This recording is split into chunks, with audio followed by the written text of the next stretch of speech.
ये वृंदावन लीला, जो लीला और कहीं कोई लीला भगवान ने जुग जुग में आते हैं, लेकिन ऐसे वृंदावन में जो भौम लीला प्रकट की है, वृंदावन लीला ऐसे माधुर्यमय महिमान्वित इतना सुंदर और कहीं भगवान कहीं कोई लीला ऐसे प्रकट नहीं की है।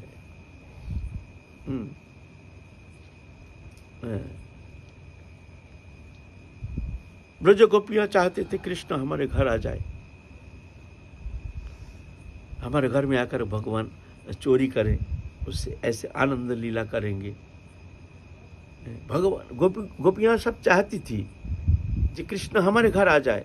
सब घर आते, हमारे घर आते नहीं है। रोती थी कि हमारे घर में एक बार हम भी मक्खन बनाए हैं। रोज ये आशा लेके बैठे रहती है गोपियां, जो कृष्ण आकर के हमारे घर में भी चोरी करेंगे, आएंगे, उसको पकड़ेंगे, उससे खेलेंगे, उससे आनंद लेंगे। और कृष्ण को सुख संपादन के लिए ही उनके अखिल चेष्टा, अपने सुख के लिए कोई अनुसंधान है ही नहीं। कृष्ण सुख ही को तात्पर्यमयी सेवा। समस्त गोपियों के मन में एक ही इच्छा, कृष्ण को किस तरह से सुख संपादन करेंगे, लीला। और भगवान भी उनको आनंद वर्धन के लिए चोरी करते थे। चोरी माने ये लीला। गोपियां भी चाहते थे कि कृष्ण को पकड़ेंगे, पकड़ के उनके साथ ऐसे लीला करेंगे, देखेंगे वो क्या करते हैं। रख देते थे घर में मक्खन सुंदर करके, छीका जो कहते हैं बंगला में, उसमें रख देते थे जानबूझ करके। जो कृष्ण आएंगे चोरी करेंगे, देखेंगे वो क्या करता है, उसको पकड़ेंगे ऐसे।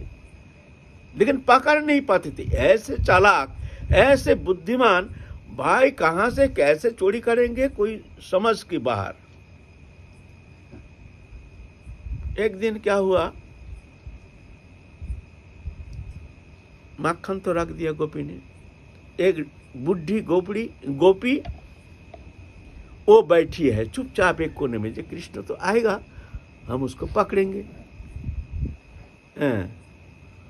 तो कृष्ण क्या किए हैं, घुस गए हैं भीतर चुपचाप, देखे नहीं, जैसे देखे नहीं। भगवान तो वहाँ मुग्धवत, वहाँ तो भगवान सर्वज्ञ नहीं है जो सब जानते हैं कौन कहाँ है कैसे हैं। ऐसा होने से तो लीला होती नहीं है।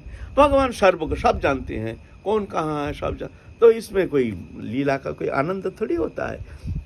यहाँ भगवान जोगमाया को आश्रय करके, ये मुग्धता स्वीकार करके भगवान ये आनंद लीला करते हैं।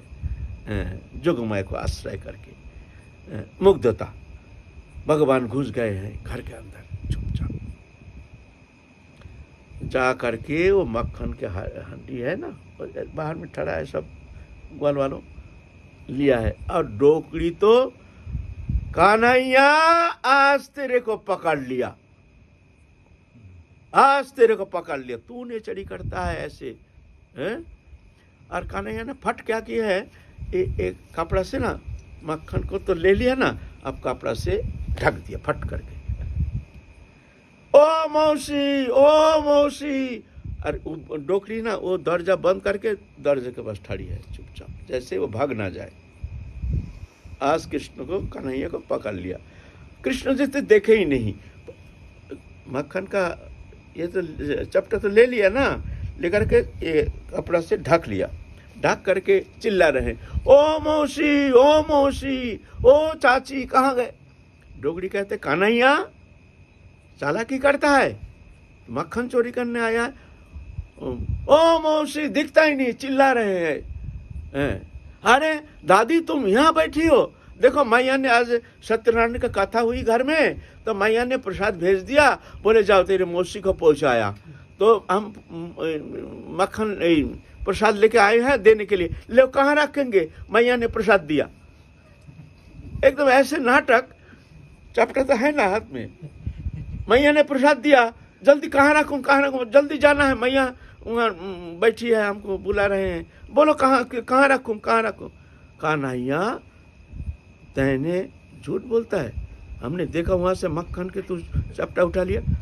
देखो दादी ऐसा करने तुम्हारे घर हम कभी नहीं आएंगे बोल के रोना शुरू कर दिया। तुम लोग ऐसा करते हो, मैया ने आज सत्यनारायण का कथा हुई, मैया ने भेज दिया प्रसाद, देखो तुम्हारा खा के देखो, ये तुम्हारा सड़ा गला मक्खन है ना, हमारा प्रसाद है, खा के देखो, तुम्हारा बाप भी कभी खाया नहीं, ऐसे ऐसे प्रसाद है। तो बुढ़ी सोचती है भाई हो भी सकता है, हमारा आँख में तो कम दिखते हैं भाई, हो भी सकते हैं भाई। सही से ही रो रहा है, ऐसे नाटक। मैया ने सत्यनारायण का कथा हुई है, प्रसाद भेज दिया है, जब मौसी को पहुंचाया तो सोचते ऐसा हो भी सकता है, बैठ जाओ हाँ, मुंह भरो, मैं खिला देता हूँ, देखो ये सड़ा मक्खन है तुम्हारा ना हमारा प्रसाद है। तो डॉक्टरी सोचे ये भी अच्छी बात है, खा के ही देखूँ। तो बैठ गई, बैठ करके मुंह फाड़ दिया, मक्खन तो लिया ना, ले करके मुंह में भर करके ऐसे पोता लगा दिया। दरवाजा खोल के बाहर चिल्ला रहे, देखो देखो देखो तुम लोग बोलते हो जो कन्हैया चोरी करते हैं, देखो ये डोकरी हम आके देखते हैं चोरी करके खुद मक्खन खा रही है, देखो। और गोदी में वो मक्खन का जो ये चपटा है ना धर दिया, और डोकरी तो मुंह में तो मक्खन भर दिया, कर रहे हैं। अब क्या कहेंगे, इतना में तो भाई सब अड़ोस सब भाग के आ गई है, आके देखते सही सही मक्खन के चपटा गोदी में, मुंह में मक्खन लगा हुआ है, देखो मुंह में मक्खन भी है। मैं अभी जाता हूँ, जाके मैया को कहता हूँ। ऐसे लीला भगवान करते हैं, ब्रज लीला। ये लीला और कहीं होना संभव नहीं है। भगवान स्वयं भगवान पूर्ण ब्रह्म सनातन भक्त को आनंद वर्धन के लिए ये लीला प्रकटन करते हैं। ये लीला साधारण मनुष्य क्या, ये देवलोक भी ये लीला समझने में असमर्थ है। एक दिन क्या हुआ, एक गोपी तो सही बहुत ताक में रहती है, जो भैया अब कृष्ण को एक दिन पकड़ना है, इसको पकड़ा ही नहीं जाता है, किसी भी अवस्था में पकड़ा नहीं जाता है, इसको पकड़ना है।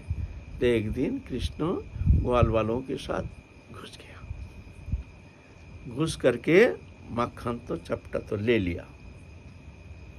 आप गोपी पीछे से आकर के हाथ पकड़ लिया, कन्हैया तू चोरी करता है, चल आज तेरे मैया के पास ले जाऊंगी। तेरे मैया तो कहती है मेरे कन्हैया कभी चोरी नहीं करते, ऐसा नहीं हैं, आज ले जाऊंगी जशोमती मैया के पास, चलो चल मेरे साथ। हाथ पकड़ के ले जा रही है। वो गोपी घूंघट तो ऐसे लंबी घूंघट दिखे रखी है, ऐसे है ना प्रजा के नियम, ऐसे घूंघट दिखकर कन्हैया का हाथ पकड़ के जा रही है। और भी गोपियां हैं, सब आज लीला देखेंगे क्या करते हैं कृष्ण। और सखा जो है ग्वाल वालों, वो भी पीछे जा रहे हैं, अब जशोमती मैया के पास ले जा रहे हैं कन्हैया को। तो घूंघट दिखे ले जा रही है ना, तो कृष्ण कहते हैं अरे गोपी तू बहुत कठोर हृदय है, तेरी हृदय बहुत कठोर है, देख मेरा हाथ दुख रहा है, तू दूसरा हाथ पकड़ ले। तो थोड़ा सा ले ही लिया, थोड़ा सा मक्खन, तो क्या हुआ, इतना कठोर सजा दे रही है, ये दूसरा हाथ पकड़ ले। तो एक सखा का हाथ ऐसे पकड़ लिया, अरे तो घूंघट दे के रखी है ना, दूसरा हाथ ये हाथ पकड़ लो, ये हाथ हमारा दुख रहा है, छोड़ देना हमारा हाथ, ये कष्ट हो रहा है। तो सोचे भाई कन्हैया नरम हाथ है, चलो भाई दूसरा हाथ पकड़ ले। तो दूसरे एक सखा का हाथ पकड़ा दिया, पकड़ा के पीछे से कृष्ण भाग गया सीधा जशोमती मैया के पास। जाके कहती है मैया देखो ये गोपियाँ ऐसे है, मैया देखो ये झूठ मूठ का हमारे नाम पे दोष लगाते हैं, कहते हैं कन्हैया हमारे मक्खन चोरी करती है, ऐसे करता है कन्हैया। मैया देखो रोज़ हमारे नाम पे कलंक लगाती हैं, ये सब गोपियाँ ऐसी है सब मैया, देखो मैया। तो जशोमती मैया कहते हैं हाँ बेटा ऐसा तो कहते हैं। तो बोलते हैं देखो मैया हमको ये अच्छा नहीं लगता है, ये लोग ऐसा हमारे बदनाम करेंगे तो हमारे तो बियाह होना तो मुश्किल हो जाएगा, फिर कौन कन्या देगा हमको मैया, चोर नाम हमारा लग जाएगा मैया, बताओ। हाँ बेटा बात तो सही है। ऐसे कहते कहते वो गोपी वो और एक ग्वाल वालों का हाथ पकड़ा दिया ना, ओ जशोदे ये देख तेरे कन्हैया ने चोरी किया है, पकड़ के लाई हूँ, देख। कन्हैया तो पीछे बैठी है जसोमती माता के पीछे, कहते देखो मैया देखो देखो हम चोरी करते हैं। और सब गोपियाँ भी आई है सब तमाशा देखने के लिए, सब हंस रहे, बड़े जम के हंस रहे हैं। जसोमती माता कहती है अरे तू किसको लाई है देखना पहले, तू किस कहाँ है मेरे कन्हैया, कन्हैया तो मेरे बगल में है। तो कन्हैया आकर कहते हैं देखो मैं ऐसे ही झूठ कहती है देखो। तो और वो महिला वो गोपी घूंघट हटा करके देखते हैं, जो एक दूसरा बालक इतना लज्जित हो गई, इतना लज्जित हो गई, कैसे ये संभव हो गया, हमने तो कन्हैया का हाथ पकड़ के लाए हैं, यहाँ ये उल्टा हो गया। तो कन्हैया जा कर के कहती है गोपी को, देख फिर कभी हमको पकड़ने आई ना, आज तो ग्वाल वालों का हाथ पकड़ा दिया, दूसरे दिन ना तेरे खसम का हाथ पकड़ा दूंगा, तेरे खसम का हाथ पकड़ा दूंगा, कभी हमको पकड़ने मत जाइयो। ऐसे लीला, ये लीला जो है ब्रज में, ये लीला और कहीं ऐसे होना संभव नहीं है। ये सिर्फ माधुर्य उपासना पद्धति जो है हमारे महाप्रभु के देन जो है, ये लीला, ये ब्रज लीला, ये महाप्रभु के विशेष अवदान है। ये पंच भाव है इसमें, शांत दास्य सुख वात्सल्य मधुर। तो ये जो पंच भाव से भगवान के साथ जो ऐसे बर्ताव किया जाता है, शांत भाव का उपासना ब्रज में है नहीं, दास्य भाव, प्रभु कृष्ण को दास, अपने को दास मान करके कृष्ण को प्रभु मान करके रक्त पुष्पक आदि, ये दास्य भाव के उपासक है। और सुख भाव की उपासना है, यहाँ संकोच नहीं, कोई लज्जा नहीं, कोई विशेष मर्यादा नहीं, सब आत्मभाव, मेरे सखा मेरे मित्र, ऐसे भावना लेकर के कृष्ण के साथ एक स्वाभाविक व्यवहार, सबसे प्रियतम अपना, सबसे निजी जान करके भगवान के साथ एक भेद रहित ऐसे एक व्यवहार, सुख उपासना, कृष्ण के साथ खेलते हैं, कृष्ण को कंधे में लेते हैं, और कभी कृष्ण के कंधे पे भी चढ़ते हैं, खेल में हार कर कृष्ण सखा को कंधे में लेते हैं, निसंकोच व्यवहार, ये सुख उपासना पद्धति। फिर है वात्सल्य उपासना पद्धति। वात्सल्य उपासना पद्धति में निसंकोच व्यवहार, तत्सहित कृष्ण को तारण भर्षण आदि, माता जैसे बच्चों को तारण भर्षण करते हैं, शासन करते हैं, भगवान को भी ऐसे तारण शासन भर्षण करते हैं माता, निसंकोच अपना बच्चा मान करके। भगवान भी ऐसा ही अपने माता की व्यवहार को स्वीकार कर लेते हैं। भगवान भूल जाते हैं मैं भगवान हूँ। जसोमती माता कृष्ण को इस तरह से तारण करते थे, कृष्ण भी भूल जाते थे जो मैं भगवान हूँ। जसोमती माता अपने बालक जैसे तारण भर्षण शासन ऐसे करते थे समय पर। ये जो उपासना, ये ब्रज में ही ऐसी उपासना पद्धति है। फिर माधुर्य उपासना। माधुर्य उपासना में जैसे कांता अपने कांत के साथ जिस तरह से बर्ताव करते हैं, ऐसे समस्त इंद्रिय दे करके कृष्ण प्रसन्नता के लिए, कृष्ण सुख को तात्पर्यमय सेवा, कृष्ण के लिए, कृष्ण सुख के लिए अखिल चेष्टा, ये जो समस्त शरीर इंद्रिय दे करके निसंकोच कृष्ण के साथ जो एक प्रेममयी बर्ताव, रसमयी बर्ताव, ये माधुर्य उपासना पद्धति, ये ब्रज में एकमात्र ऐसे संभव है। ऐसे माधुर्य उपासना पद्धति और कहीं है नहीं। ये पंच भाव जो है, पंच भाव के अंदर चार भाव प्रधान, दास्य सुख वात्सल्य मधुर, ये मधुर उपासना, विशेष करके ये मधुर उपासना पद्धति जो है ब्रज में उपासना है, विशेषता ब्रज उपासना पद्धति में। उसके अंदर इसके ऊपर भी जो उपासना महाप्रभु का अवदान है वह है मंजरी भाव उपासना। मंजरी भाव उपासना जो है ये सर्वोपरि उपासना है, अपने संभोग इच्छा में ही नहीं, ये तद्भाव इच्छा में ही। राधा रानी के सुख से, जुगल किशोर का सुख से सुख, उनसे सुख से ही इनका परम सुख मिलता है। अपने सुख अनुसंधान के लिए कोई चेष्टा नहीं।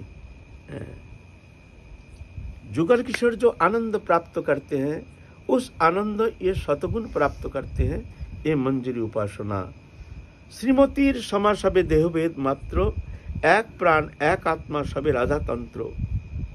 সম্ভোগের কালে দুহু আনন্দে উল্লাস, রাধাঙ্গে পুলক ভাব সকিত প্রকাশ। যত সুখ পায় বৃষভানুর নন্দিনী, তাত শতগুণ সুখ আস্বাদে সঙ্গিনী। কোনো ছলে একসঙ্গে সখীরে মিলায়, সে आनंद देखे सुनी कोटि सुख पाए। ये ब्रज उपासना हमारे महाप्रभु के जो अवदान है, ये मंजरी उपासना माधुर्य उपासना परम उत्कर्ष। जुगल किशोर जो आनंद प्राप्त करते हैं, निवृत्त निकुंज में आनंद विहार करके रहो लीला आदि आस्वादन करते हैं, उस लीला शतगुण मंजरी में संचारित होता है। मंजरी वो सेवा में सहयोगी होकर के दर्शन करके वो लीला शतगुण संचारित होते हैं, उनके भीतर संचारित करते हैं राधा रानी शतगुणा। ये विशेष उपासना, ये उपासना पद्धति पहले कोई युग में कोई अवतार ने कभी प्रदान नहीं किए हैं। एकमात्र महाप्रभु ये उपासना पद्धति, मंजरी उपासना पद्धति, इसको कहते हैं भावोल्लासारोती। एक तो संभोग इच्छामयी, एक तद्भाव इच्छामयी। और मंजरी की उपासना के जो रस है, इसको कहते हैं भावोल्लासारोती। भावोल्लासारोती माने राधा रानी के भाव से भाविता चित्त वृत्ति, राधा रानी के भाव से उल्लासित जो चित्त वृत्ति, यह है भावोल्लासारोती। राधा रानी के भाव से उल्लासित हो, ये मंजरी उपासना पद्धति, ये महाप्रभु का अवदान है। महाप्रभु के पहले ये जो मंजरी उपासना पद्धति किसी ने कभी कोई युग में प्रदान नहीं किए हैं। अनार्पित चरिंग चिरात करुणा अवतीर्ण कलौ, समर्पयत उन्नत उज्जवल रसांश भक्ति श्रियम, हरिपुरट सुंदर द्युति कदम्ब संदीपित, सदा हृदय कंदर स्फुरत वसुचि नंदन। अनार्पित चरिंग, अनार्पित ना कभी अर्पित किसी ने किए हैं, कभी अर्पण किए हैं, अनार्पित। कौन सा उपासना? ये मंजरी भाव उपासना, माधुर्य के चरम उत्कर्ष। माधुर्य रस तो सर्वोपरि है। जुगल किशोर को, जुगल किशोर के जो निवृत्त निकुंज जो आनंद लीला विहार, यह है माधुर्य के चरम। लेकिन ये मंजरी उससे भी बढ़कर वो लीला शतगुण आस्वादन करने में समर्थ है। ये मंजरी भाव उपासना महाप्रभु का अवदान है। हम लोग फिर काल चलेंगे इस विषय में, फिर आगे चलेंगे। जय जय श्री राधे।